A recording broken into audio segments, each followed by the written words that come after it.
What started out at the beginning of the season as the Championship West, with two teams that made last year's championship games, is now turned into the DL West, with both teams losing their most fundamental players. We start off with the Angels. They had a rough beginning because they lost their former manager, and now they had to reform. They made a big acquisition in Steve Weeks, who proved his worth with 2 big home runs in the spring shootout. But then they lost Corey Zay, a big offense threat. What do you think that will do to their chances? Corey Zay's absence will certainly be felt for the Angels. Few patrol the outfield quite like Zay, and he is certainly a catalyst at that top of the lineup. But I think Steve Weeks is actually a very big pickup for them. He'll offer some flexibility and also some good hands out in the outfield. Steve Weeks could be the biggest acquisition made, even over Zach Longo. But Zay is going to be out 4 to 6 weeks. He's going to have to keep command up from the sideline.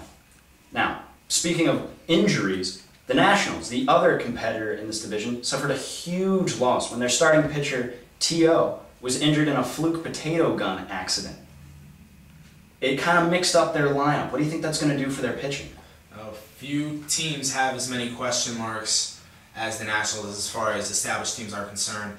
Tad O'Neill's injury, I don't think it'll affect him too much. He'll miss the first couple weeks of the season at most, and he should come back and return to being Tad O'Neill, the Cy Young Award winner in 2008. But also, I think an even bigger question mark for the Nationals is Greg Fuchs. His commitment is in question. He has an internship. We don't know how often or when he will show up. He's guaranteed for the first couple weeks of the season. But then, what happens after that? He led the team in just about every offensive category last year. If you lose him, that severely hurts the Nationals' chances of making it back to the title this year. Yeah, and with 2 different players that are team leaders leaving at different points and never really coming together, you have to wonder how strong the Nationals are going to be and if they're going to make it back to the championship game. Now, not mentioned was also the Padres. Not too much is known about them. What do you think their chances are with 2 strong teams in their own division? They certainly do have their hands full. We only know of a few players on the Padres roster altogether, one being Captain Scott DiBiase. He will probably anchor the rotation. He's a southpaw. Might be able to throw off some hitters, but it's going to be tough. It's going to be a long road for the Padres this year. It's certainly going to be a very interesting division. 2 strong teams. But is one going to run away with the title? It doesn't appear so. If Tad O'Neill can do what Tad O'Neill does, he'll certainly give the Angels a run for their money. It might come down to the last few weeks, but we could see another Angels repeat. That's what I'm thinking. Buster, what do you think? The Lamb West features 2 teams from last year's World Series, the Angels and the Nationals. It also features the newly formed Padres. Pitching will win this division, which is why the Padres won't. Their rotation is weak. In fact, it's unknown. They're going to have a rough go. I liken them to last year's Blue Jays. It'll be a rebuilding year for Scott DiBiase and the Drays. Now, as far as the other 2 teams go, this race will come down to the end for sure. I'll give the nod to the Angels because I like their rotation better and I like their lineup better. Now we're going to take a look at Week 1 in Hessfield Wiffleball. We're going to give our little predictions with the Wells Fargo Home Mortgage Bet the House predictions. And we're going to start off with probably the strongest game of the week. Opening day, the 5:30 game, Angels versus Pirates. It's a risky one. I'm going to say that the Angels take this one. No love lost between these 2 teams. All the trash talk is over from the forums. The gloves come off. The game finally happens. James Rizzo, Josh Longo. I'm going to pick the Angels in this one. 4-2 final score.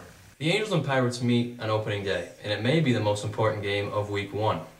It's critical to get the 1 seed in the Lamb. For this opening match, I like a close game, but I like the Angels. The nightcap Monday night, Indians at A's. Tom Tierney, Brian Kelly. Can Brian Kelly bounce back from that bad start in the spring shootout? Maybe, but I think the A's still take this one. It's going to be tough for the Indians to adjust right away. They're going to have to face a really strong pitcher in Tom Tierney. And if he doesn't come through, the A's might throw another punch at him. We'll see. I think the A's take it. Indians-A's opening day is an interesting matchup. Brian Kelly versus Tom Tierney. It isn't wise to go against Tom Tierney and his minuscule 1.44 ERA from '08, but I'm going to. I like the Indians in this game. Game 3 on the docket, the first one within its own division. We have the Padres and we have the Nationals. Usually I would stick straight forward with the Nationals, but because of the issues with T.O., he isn't going to be throwing in this first game most likely.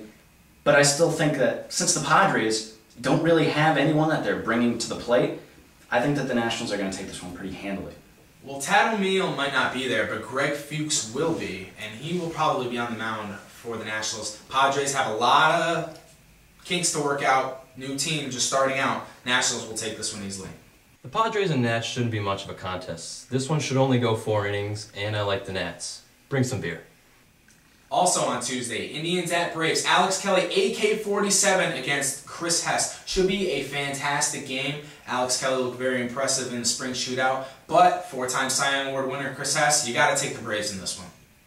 The Indians seem to have everything in order for a new team. They'll bring a lot of offense to the table, maybe a little bit of surprising pitching, but really with the Braves and Chris Hess in his first start, you can't count them out. Braves take this one. The Indians may have the toughest opening week, as their second game is against the Braves. It's bad news for them, as their number 2 Alex Kelly takes the mound, who did look impressive in the spring shootout, but I don't think he gets past Chris Hess and the Braves. I like the Braves. A fun one to say, Game 5, Jays and Rays. Jesse Horwedel probably going to take them out in this first game. He's looked very impressive in the offseason. I think that he'll handle this Jays offense pretty easily.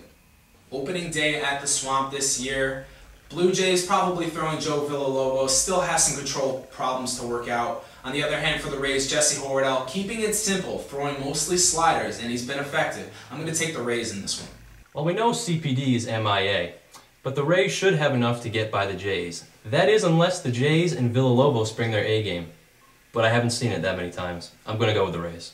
Moving on to Wednesday, Nationals at Red Sox. Not sure who's going to be pitching for the Nationals, but the Red Sox opener, once again a new team, it's going to be pretty tough for them against the team that was in the championship game last year. I'm going to pick the Nationals to win this one. This is going to be a sloppy game. Not a lot is known on the outset of this game who's going to be pitching for either side, what the Red Sox are going to bring to the table. I might be really breaking my back with this one, but I'm going to pick the Red Sox in a surprise upset. Whether or not it's Greg Fuchs or Tad O'Neill who takes the mound against the Red Sox, to me it doesn't matter. The Red Sox don't have enough experience or the rotation to beat the Nationals. I like the Nationals in this one. In our next game, what could be the best pitching matchup, we're going to have the Braves and the Dodgers. Giordano is going to be on the mound for the Braves. Pop is going to be on the mound for the Dodgers. Pop's going to be bringing in his no-hitter from the spring shootout. So, gotta wonder who's going to come ahead. This one might go to extra innings. I think that the Braves are just going to get by.